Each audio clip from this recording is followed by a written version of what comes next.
Long ago, my husband and I were visiting Texas. We were in the highlands and visiting the historic missions of that place.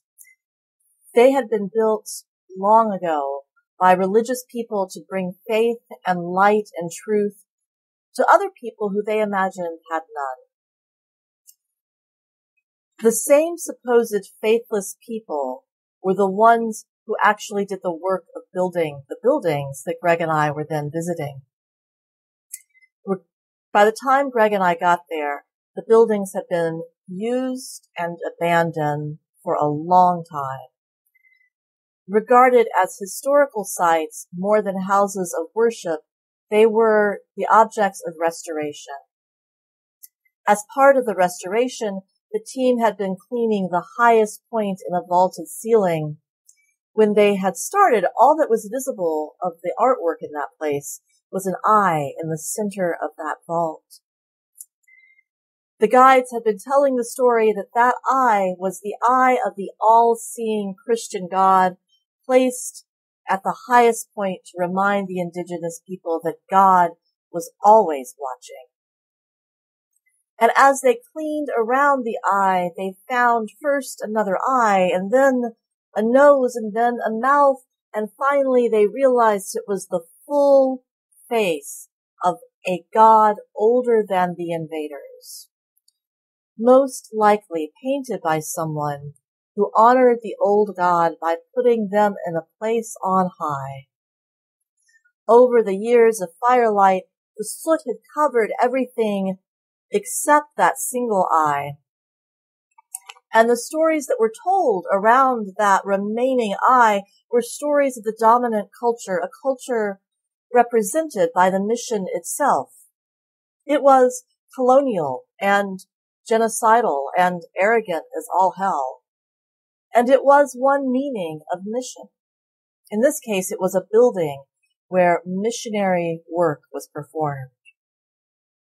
But if we look to a secular sense of the word mission, mission could be something like a really important job or task, like Mission Impossible, or a mission to restore the water supply, or maybe a mission that a fighter pilot would be on in the heat of battle. When companies pick up the word, it becomes entangled with their reason for being, their strategic plan, their marketing strategies. Tesla, for example, has a mission statement that reads, "To accelerate the world's transition to sustainable energy." That's pretty cool. And JetBlue has a mission that says, "To inspire people both in the air and on the ground." Corporate mission statements are often crafted to inspire inside the community and out. In corporate America, though, there's always another unspoken mission before the mission statement. A reason for being, and that reason for being is to make money. If a company isn't profitable, its mission can't save it. In that sense, I guess that staying alive is the first mission of an organization. And sometimes I wonder if that's the first mission of many churches, to worry about staying alive first and then to worry about profit and only then to worry about inspiring the people and building the beloved community. I like to think that churches are different from businesses. But then again, it was churches that played along with the dehumanizing greed and exploitation of colonialism that got us the first definition of mission. So I think we should be very careful when we think about churches and mission statements. I don't know that I'm really all that concerned with the mission statements that people write down about who they think they are and who they want to be. I know they're important, but I think there are other ways we communicate the same information. Yesterday, we ordained Alice Diebel to the Ministry of Unitarian Universalism. When Alice first started as a student at St. John's, I told her to not do anything. I told her to look and to listen. I told her to show up but be quiet. Instead of asking people who we are, let us show who we are. We might count up this and measure that to describe ourselves. We might set goals and create benchmarks, but who we are in essence cannot be contained in a mission statement. It cannot be measured or sliced or diced or assessed the same way. Who we are is what we practice day in and day out. It's how we greet each other and treat each other. It's how we show up, or even that we show up. Look, I told Alice. Listen. It about drove her nuts. Like the rest of us, she was accustomed to making things happen, to working for justice and building community and going, and that is fine. That is better than fine. That is really, really good. But we can't do that all the time. If you want to know who a people really are, be still and let them show you who they are. Isn't that the essence of these strange days when we cannot gather in person, when we are scattered and we are careful? Maybe now, with the space between us, we can learn to listen a little more attentively to the call that is uniquely ours. Maybe now that we have slowed down, we can be a little more honest about the trouble we caused once upon a time when we followed what we thought was our missionary and righteous zeal. Righteous zeal should always come with a side of humility. I don't mean us personally. I don't mean that you and I messed up all of human history. More like the giants of history from whom we have inherited the flawed reality and the beautiful promise of church. And it is a beautiful promise. And many mission statements have tried to capture that beauty that would break out if only church were fully realized. But in the meantime, from generation to generation, we keep showing up and doing our best. I personally want a mission statement that says we are here to seek the good and serve the good wherever we find it. But those words are kind of general, and I expect that I alone would know what they mean. Words are problematic like that. They just never say enough. But if we listen more closely to actions than to words, we might learn something richer, something deeper, something more. Here at St. John's, we have a whole lot of folks who are involved in sanctuary and immigration movements.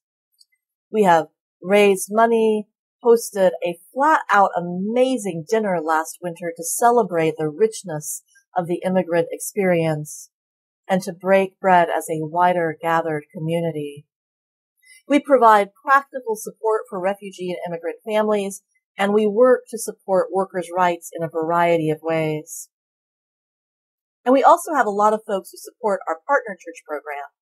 During the regular year, when we can be together, on Sunday afternoons, from fall through winter and into spring, we fill up the fellowship hall for soup and bread lunches.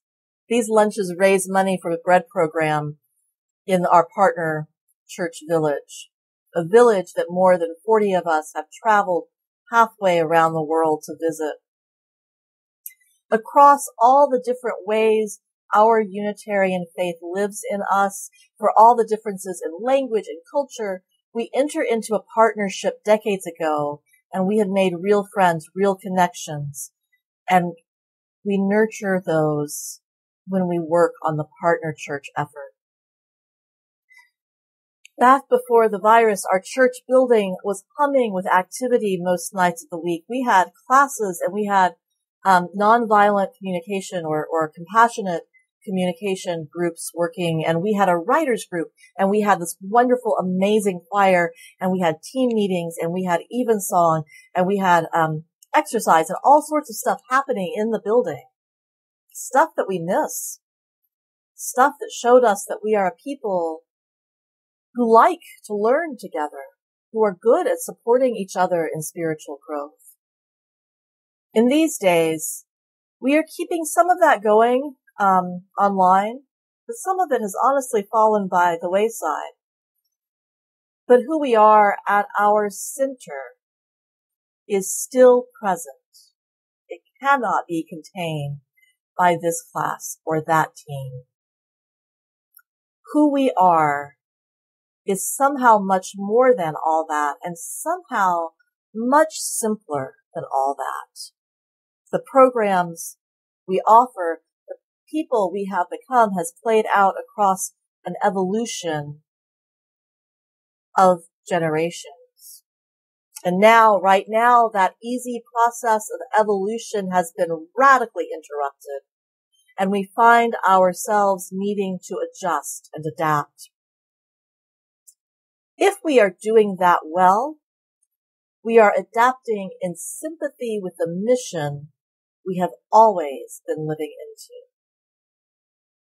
And now that we are moving more slowly, we can ask who we are and who we want to be. The world is changing, and it's not going to change back anytime soon. Housing prices are up, and so are eviction. Demands on parents are ever increasing, with homeschooling scheduled for the year in some places and some families, and other families trying to send their kids to school in person, knowing that those schools might close down and plans might change if the virus surges again. Local businesses and restaurants especially are finding it hard to stay alive. Daycares are closing down, and we don't know if or when they will be able to reopen. And if the new reality in our local community, if this is the new reality in our local community, it begs the question, who are we as part of that community? Who is the church called to be? And how are we called to respond? What is our mission now? How will we rise to meet the demands of racial justice and increasing economic inequality? If everything I said about parents and economy and jobs and childcare is true, a significant part of the strain is going to fall on women. How will we support them? Our mission has to be a living and adaptive mission. The mission of our heart, of our church, lives in the place where our power and our resources meet the needs of a hurting world. It is grounded in a history that goes back before we even have words. It is a call to the human. It is a call to the divine that dwells within. Our mission is not to invade others or to aggressively sell our brand of righteousness, but to serve with generous spirit. Not to protect and preserve what we have known, but to risk what we have been for the sake of what we yet might be. Not to be for ourselves alone, but for each other in loving kindness, in grace, in service to what we know to be good and holy. This is a meaning of mission worth living into. And I pray that we find our way together. So may it be. Amen.